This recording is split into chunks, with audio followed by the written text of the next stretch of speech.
नमस्कार दोस्तों, आपके अपने YouTube चैनल साहित्य गंगा में आप सभी का बहुत बहुत हार्दिक अभिनंदन है। दोस्तों, आज मैं आपके समक्ष रीति मुक्त काव्य परंपरा के महत्वपूर्ण कवि घनानंद के संख्या 13 से लेकर 18 तक के पदों की व्याख्या को लेकर उपस्थित हुई हूँ।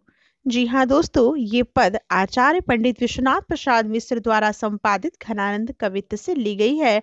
तो आइए छंद की परंपरा के अनुसार पदों का सस्वर वाचन करते हैं, तदुपरांत पद की व्याख्या और काव्य सौंदर्य को देखते हैं। तब तो छवि पीवत जीवत है, अब सोचन लोचन जाते जरी, हित पोष के तोष सुप्राण पले बिले लात महादुख दोष भरी, घन आनंद मीत सुजान बिना, सब ही सुख साज समाज टरी, तब हार पहाड़ से लागत है, अब आनी के बीच पहाड़ परी। तो आइए अब पद में स्थित कठिन शब्दों के अर्थ को सबसे पहले देख लें। छवि पीवत अर्थात शोभा पीते हुए, रूप निरखते हुए। जीवत है जीते थे। हित पोष प्रेम के पोष अर्थात पोषण। तोष अर्थात छकने की तुष्टि। बिललात अर्थात व्याकुल होते हैं। साज अर्थात विधान। टरे अर्थात हट गए। प्रिय के आगमन की प्रतीक्षा में विकल विह्वल नायिका की स्थितियों का चित्रण कवि ने स्वयं नायिका से इस पद में कराया है। प्रिय के होने की स्थिति में अर्थात संयोगकालीन क्षणों में और वियोग के क्षणों में होने वाली अनुभूतियों को ही नायिका ने अभिव्यक्ति दी है। यदि प्रिय नहीं है तो दुनिया में कहीं भी कुछ भी सुखद नहीं है, और सामाजिकता भी उसी की है जिसका प्रिय उसके साथ है। कवि कहते हैं, तब तो छवि पीवत जीवत है, अब सोचन लोचन जात जरे। पहले तो संयोगकालीन अवस्था की स्मृति करते हुए नायिका कहती है कि पहले तो संयोगावस्था में हम प्रियतम के सौंदर्य को पीते हुए जीते थे, उन्हें देखकर ही जीते थे। अब वियोगावस्था में आंखें, अब सोचन लोचन जात जरे, अब वियोगावस्था में उनकी स्मृति, उनकी याद में यह जो आंखें हैं जल रही हैं शोक से। हित पोष की तोष तू प्राण पली, बिललात महादुख दोष भरे। तब प्रेम के पोषण से परितुष्ट होकर प्राण पलते रहे, अब वे महादुख एवं क्लेशों से भरे तड़प रहे हैं। घन आनंद मीत सुजान बिना, सब ही सुख साज समाज टरे। घनानंद कहते हैं कि प्यारे सुजान के बिना सुख के सभी साधन नष्ट हो गए हैं। तब हार पहाड़ से लागत है, अब आनी के बीच पहाड़ परे। तब अर्थात रति क्रीड़ा में जो नायिका के गले में हार था, नायक के साथ संयोगकालीन क्षणों में वह हार पहाड़ की तरह लगते थे, और अब दोनों के बीच जो यह वियोग के क्षण हैं, यह पहाड़ के समान लग रहे हैं। दोस्तों, घनानंद ने इन पदों में संयोग और वियोग दोनों ही स्थितियों का चित्रण एक साथ किया है। वियोग में संयोगकालीन स्थितियों में परिवर्तन आ जाता है, स्थितियां विपरीत हो जाया करती हैं। यदि प्रेमी के लिए प्रिय नहीं है तो न उसके लिए कोई सुख है और न ही समाज में उसका कोई अस्तित्व होता है। नायिका का हार पहनना उसकी समृद्धि का द्योतक है। प्रेम का पोषण प्राणत्व की प्रतिष्ठा करता है, अर्थात प्रेम पोषण और प्राणत्व की प्रतिष्ठा करता है। यदि प्रिय नहीं है तो प्रेम की सारी सुखमयता दुख में बदल जाती है। प्रस्तुत पद में यमक विषम छेकानुप्रास अलंकार है, पद मैत्री है और भाषा ब्रज है। आइए अगले पद की ओर बढ़ते हैं। पहिले अपनाए सुजान सनेह, सो क्यों फिर तेह के तोरिए जू, निर्धार आधार दे धार मझार, दई गही बाहना बोरिए जू, घन आनंद आपने चातिक को, गुण बांधी ले मोहना छोरिए जो। रस प्याए के जाए बढ़ाए के आस, बिसास में यो बिस खोरिए जू। अब आइए पद में आए कठिन शब्दों के अर्थ को देखें। तेह अर्थात रोष करके, नेह तोड़ना अर्थात प्रेम करना छोड़ देना। गुण अर्थात गुण, रस आनंद, विश्वास अर्थात विश्वास। वीरा विदग्धा नायिका प्रिय द्वारा किए गए कार्यों का निरूपण करती है। इस पद के माध्यम से कवि यह कहना चाहता है कि प्रेम जनित सारे के सारे रूप यदि किसी को न मालूम हो तो भी वह कम से कम दुनिया में तो रहता है। दुनिया की रीति से तो वह परिचित है ही, और दुनिया की रीति को जानने के बाद अगर कोई आदमी सुजान होते हुए भी किसी को कष्ट देता है तो वह उत्तम प्रकृति नहीं मानी जाती। इसलिए नायिका अपने नायक से कहती है, पहले अपनाए सुजान स्नेह सो, क्यों फिरी तेह के तोरिए जू। हे प्रियतम सुजान, पहले प्रेम पूर्वक मुझको अपनाकर फिर रोष में आकर तुम मुझसे नेह क्यों तोड़ते हो। निर्धार आधार दे धार मझार, दई गही बाह बोरिए जू। मुझे धारा के बीच में असहाय छोड़कर एक बार बाह पकड़कर इस प्रकार न डुबाइए। घन आनंद आपनी चातिक को, गुण बांधी ले मोहन छोरिए जू। घनानंद कहते हैं कि अपने चातक को अपने गुणों की डोर में बांधकर उससे प्रेम न तोड़िए। रस प्याए के जाए बढ़ाए के आस, बिसास में यो बिस घोरिए जू। अमृत तुल्य प्रेम का मधुर रस पिलाकर उमंग एवं आशा बढ़ाकर भला विश्वास में यो कहीं कोई विष को घोलता है। अर्थात प्रेमियों के विश्वास पर इस प्रकार कठोर आघात करना उचित नहीं है। कहने का तात्पर्य है कि कवि कुत्सा करता हुआ, उलाहना देता हुआ कहता है अपने प्रिय के प्रति कि हे सुजान, पहले आपने मुझे प्रेम पूर्वक अपनाया, लेकिन क्या कारण है कि आप रुष्ट होकर प्रेम सूत्र को तोड़ रहे हैं। हाँ देव, धारा के बीच में निरुलंब व्यक्ति को सहारा देकर बाह पकड़कर तो न डुबोइए। हे आनंद के मेघ सदृश प्रियतम, आप अपने इस प्रेमी रूपी चातक को अपने प्रेम गुण रूपी रस्सी से बांधकर तो अपने प्रति इतना ममतत्व को न छोड़िए, इतने कठोर न होइए, क्योंकि प्रेमी रूपी चातक जो आपके प्रेम रस रूपी अमृत का जल पीकर जी रहा है और उसमें आशा उत्पन्न करके उसके साथ इस प्रकार का आपको विश्वासघात करना, विष को घोलना, यह उचित नहीं है। कवि ने यहाँ इस पद में 4 उपमान प्रस्तुत किए हैं। पहला, रूठ जाने के संबंध में विच्छेद। दूसरा, बीच धारा में डूबते हुए को बचाना तथा फिर हाथ पकड़कर जबरन धारा में डुबोना। तीसरा, प्रेम करके वियोगी बनाना। चौथा, जल पिलाकर जीवन की आशा बढ़ाकर जहर पिलाना, जो कि चातक के माध्यम से संबोधित किया है। ये चारों के चारों उपमान लोक जीवन के हैं और इस तरह के कार्य करने वाला व्यक्ति उत्तम प्रकृति का नहीं माना जाता। अतः आपको कोई ऐसा कार्य नहीं करना चाहिए जिससे आपकी लोक निंदा हो। नायिका अब तक यही निश्चिंत कर रही थी कि मेरा प्रिय इस तरह का कोई कार्य नहीं करता जिससे उसकी लोक निंदा हो। संयोग और वियोग की स्थितियों का लोक प्रकरण का संदर्भ देते हुए मनोहारी चित्रण कवि ने किया है। प्रेम एक अतिरिक्त वासना है जो नायिका में संतोष और विश्वासघात का परिणित रूप वियोग जनित हो गया है। शब्दों का औचित्य पूर्वक प्रयोग किया है कवि ने। अभिव्यंजना शैली में कवि का यह कौशल अनूठा है। प्रस्तुत पद में श्लेष, यमक, विरोधाभास और अनुप्रास अलंकार की सुंदर छटा विद्यमान है। आइए अगला पद देखें जो काफी महत्वपूर्ण माना जाता है।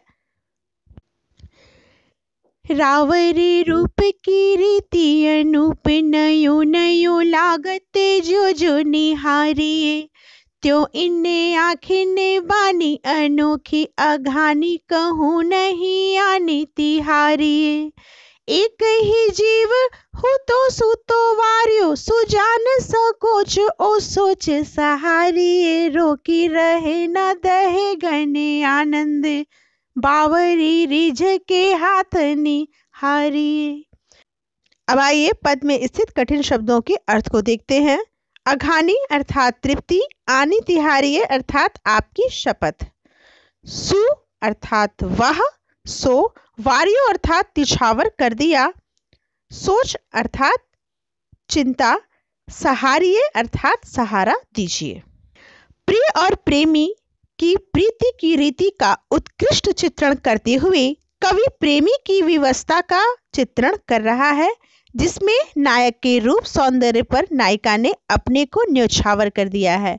प्रिय का रूप नायिका की अनुरक्त आंखों की लालसा और मन का चिंतन नायिका को निश्चय ही बेसुध बना दिया है, बेसुध बना रहा है।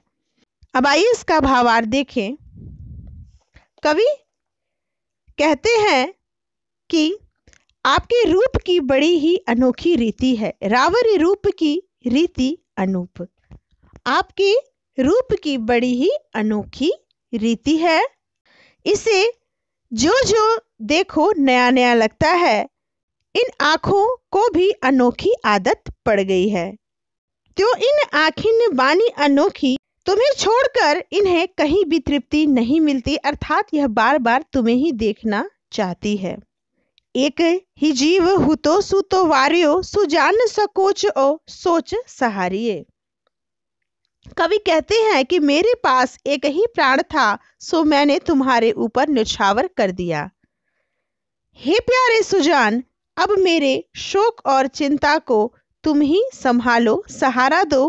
क्या करे, हम इस पगली रीझ के हाथों हार गए हैं और यह मेरे रोकने से भी नहीं रुकती। तुम्हारी याद रह रह कर मुझे जलाती रहती है।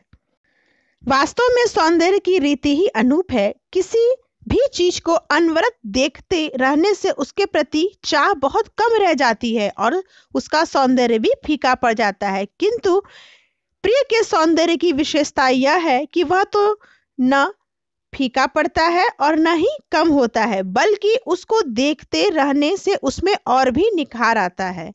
इस छंद में कवि यह बताना चाहता है कि प्रेम में नायक या नायिका कोई भी अपने वशवर्ती नहीं रहा करता, वह हमेशा प्रिय के वश में हो जाते हैं। यही कारण है कि नायिका अपने प्रिय के वश में स्वयं को मानती है।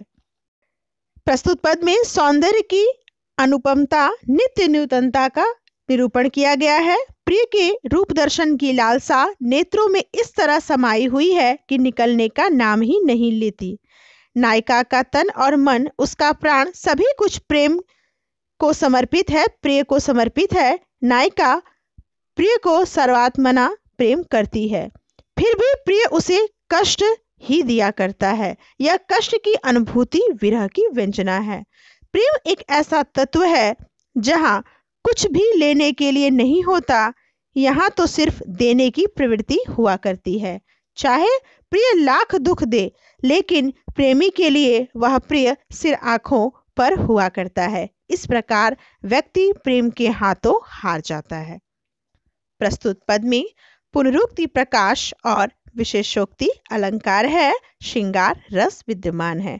आइए दोस्तों अगले पद की ओर बढ़ते हैं। आसही आकाश मघी अवधि गुने बढ़ाए, चौपनी चढ़ाए दिनों कीनो खेल सो यही। निपटे कठोर ये हूँ एचत न आप और, लाडिले सो जान सो दुहेली दशा को कही। अचिरज बई मोही भाई घन आनंदयो, हाथ साथ लागयो पे समीप न कहूँ लहे। बिरह समीर की झकोरनी अधीर नेह, निर्भिजयो जीव तौ गुड़िलो उड़ियो रही। तो आइए पद में स्थित कठिन शब्दों के अर्थ को पहले देखें, फिर भावार्थ की ओर चलते हैं। चोप अर्थात चाव, लाडिले प्रिय, तौ तोवी। प्रस्तुत पद में पतंग के समान ही प्रेमी का हृदय भी उड़ा उड़ा रहता है। दूर जाने पर जैसे पतंग ठुमका देने पर डगमगाती है, वैसे ही प्रेमी का हृदय भी भावी आशंकाओं से थर थर कंपित हो रहा है। इस प्रकार यहाँ पतंग से हृदय के उड़ने में व्यतिरेक दिखलाया गया है, साम्य दिखलाया गया है। तो आइए अब भावार्थ देखते हैं। आसही आकाश मघी अवधि गुने बढ़ाए, चौपनी चढ़ाए दिनों कीनो खेल सो यही। आशा रूपी आकाश में अवधि रूपी डोर को बढ़ाकर उमंग से ऊपर चढ़ाकर आपने तो यह खेल सा बना दिया है। निपट कठोर ये हो एचत न आप और लाडिल सो जान सो दुहली दशा को कहे। आप इतने कठोर हैं कि अपनी ओर खींचते ही नहीं। आप अब जैसे लाडले बिगड़े हुए सुजान से इस दुख पूर्ण दशा को कौन कहे। अर्थात आप जैसे लाडले बिगड़े, एक तो आप हमारे प्रिय भी हैं, ऊपर से इतने बिगड़ चुके हैं सुजान कि आपसे अपनी इस दुखपूर्ण दशा को भला कौन कहे, क्योंकि आप तो सुनने की स्थिति में ही नहीं है। अचिरज मई मोही भाई घन आनंदयो, हाथ साथ लागियो पे समीप न कहूँ लहे। आप पर कुछ भी असर नहीं होता, इसका मुझे बड़ा आश्चर्य है, अचरज हो रहा है कि आपके हाथ में पड़ा रहने पर भी मैं आपसे दूर हूँ। बिरह समीर की झकोरनी अधीर नेह, नीर भिजियो जीव तऊ गुड़िलो उड़ियो रहे। बिरह रूपी वायु के झोंकों से व्याकुल होकर आंसू से भींगे रहने पर भी यह जीव पतंग की भांति उड़ता रहता है। कहने का तात्पर्य है कि नायिका प्रिय के प्रेम को हृदय की अनुभूति न कहकर मनोरंजन का हेतु बताती हुई कहती है कि आपकी यह प्रेमात्मक रीति पतंग कीड़ा से ज्यादा कुछ भी नहीं लग रही है। जिस तरह पतंग आकाश में उड़ा करती है, आकाश अनंत होता है, अनंत आकाश में विचरण करती हुई पतंग उड़ती है, उसी प्रकार आशा की अनंतता में नायिका प्रिय के आगमन की उम्मीद से अपने कष्टों में उलटती पलटती आशावान बनी रहती है। जिस प्रकार कोई उड़ाने वाला पतंग की डोर को ढील देता है, उसी प्रकार प्रिय के आगमन की अवधि मानो बढ़ती जा रही है। जिस प्रकार उमंगित होकर खेल खेल में पतंग उड़ाने वाला पतंग को चढ़ा दिया करता है, उसी प्रकार प्रिय भी मानो खेल खेल रहा है या कोई उपहास कर रहा है। उसने हमारी स्मृति को, हमारी भावनाओं को, हमारी वासनाओं को, हमारी प्रेमात्मक स्थिति को खेल का साधन बना लिया है। पहले तो उसने हमें विश्वास दिया, विश्वास में अब जहर घोल दिया। हमारी भावनाओं को उमंगायित करके अब केवल प्रतीक्षा करने के लिए आकाश की अनंतता और अवधि की अतिशयता को बढ़ा रहा है। लगता है प्रेम अनुभूति नहीं, खिलवाड़ है।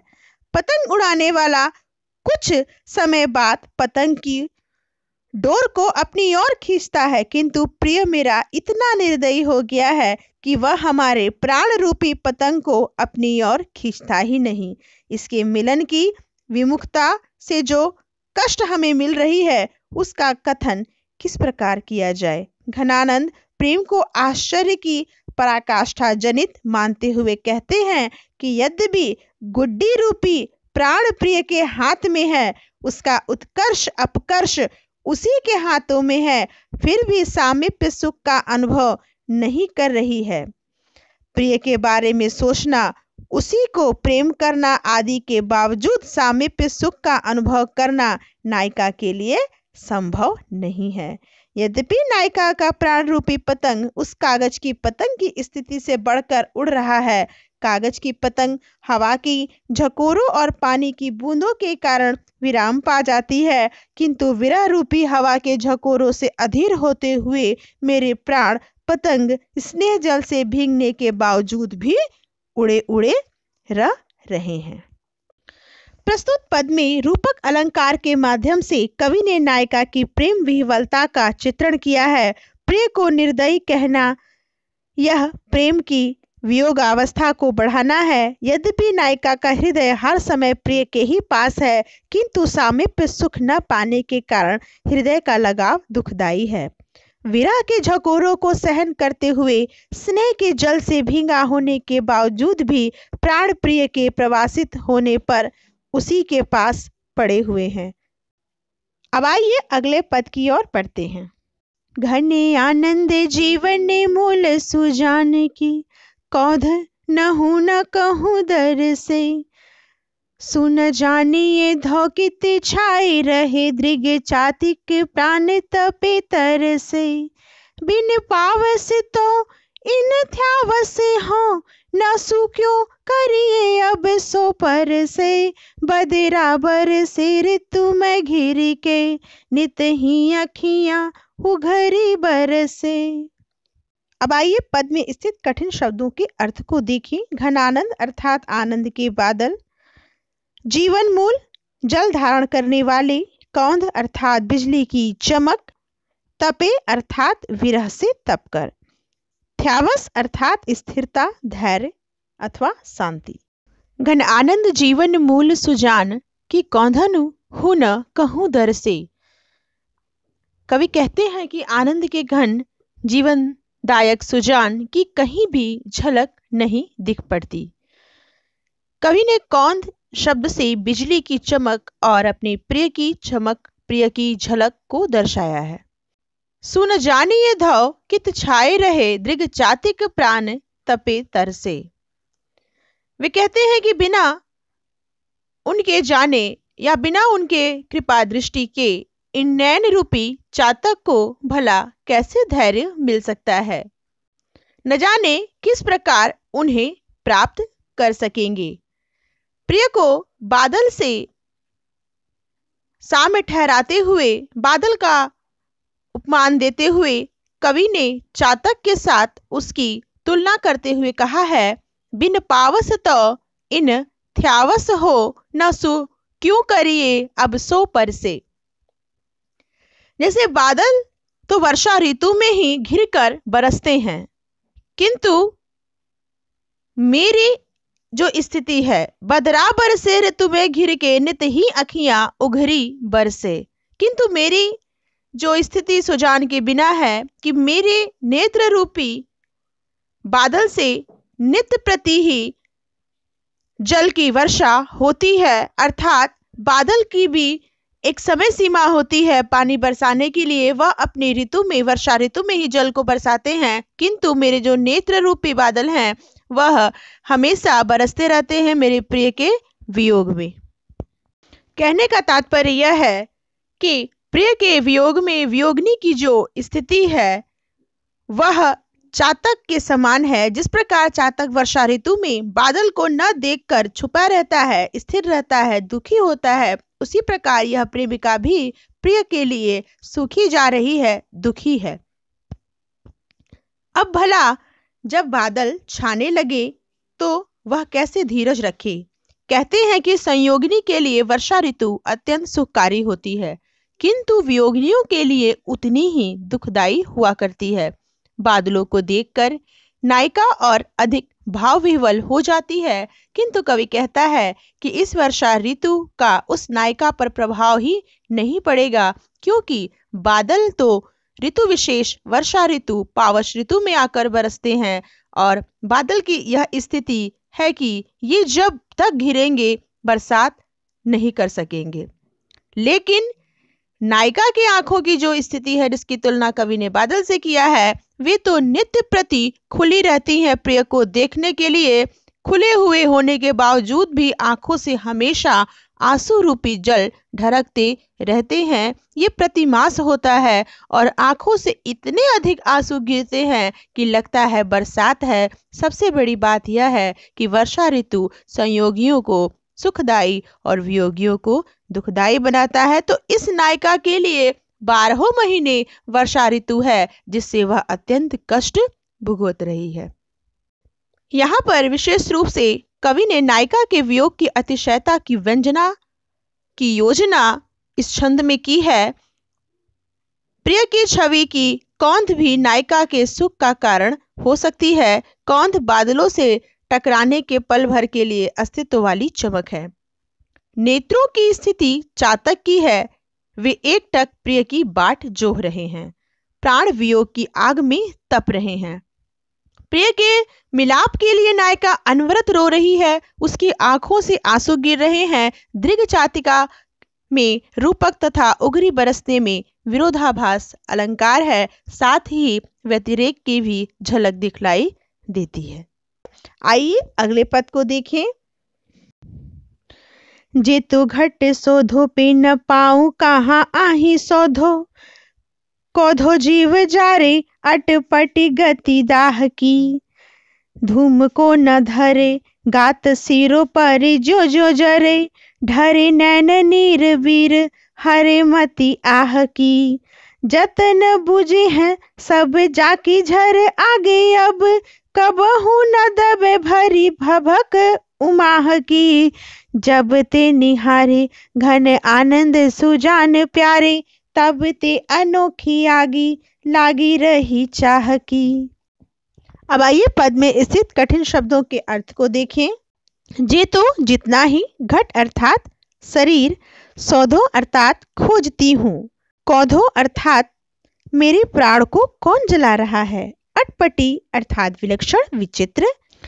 प्रस्तुत पद में नायिका ने नायक को प्रेम किया है। अक्सर यही देखा जाता है कि प्रेम करने के बाद प्रिय नायिका को छोड़कर कहीं चला जाता है या उससे जाना ही पड़ता है। जाने के बाद वह उसकी खोज खबर नहीं लेता। नायिका उसी के प्रेम में अपने को पगाए तजनित दुख झेलती हुई प्रिय के आगमन की उम्मीद लगाए बैठी रहती है। इस बीच अपने दुखों को बताती हुई ये वियोगिनी जो कुछ भी कहती है वही विरहोक्ति है, अर्थात विरह की उक्ति है। यहाँ पर नायिका ने नायक को प्रेम किया, इस प्रेम के एवज में उसके मन में चाह रूपी आग लग गई। यह आग विलक्षण है। तो अब इसके भावार्थ को देखें। जैतो घट शोधो पे न पाऊं कहाँ आगी शोधो।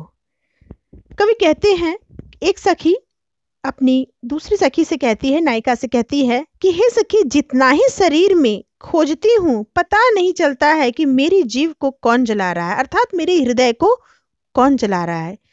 कौधो जीव जारे अटपटी गति दाह की, क्योंकि यह जो जल रहा है, यह जो मेरे शरीर का जो दाह है, यह बड़ा ही विचित्र है। धूम को न धरे गात सिरों परे जो जरे, ढरे नैन नीर वीर हरे मति आह की।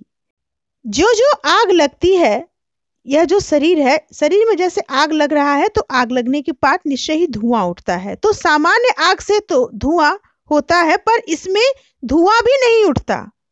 यह ऐसा आग है कि धूम को न धरे, इसमें धुआं भी नहीं उठता, और जो आग लगती है शरीर शीतल पड़ता जाता है।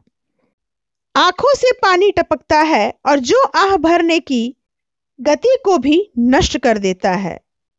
जतन भुजे है जब जाकी झर आगे अब, कबहू न दबे भरी भभक उमाह की। इस ज्वाला में सभी इसे बुझाने के लिए यत्न कर रहे हैं, और इस ज्वाला में जितने भी यत्न हुए बुझाने के लिए वह बुझ गए। कोई उपाय काम नहीं देता, अब तो यह दबती ही नहीं। उमंग की भड़क इसमें भर गई है।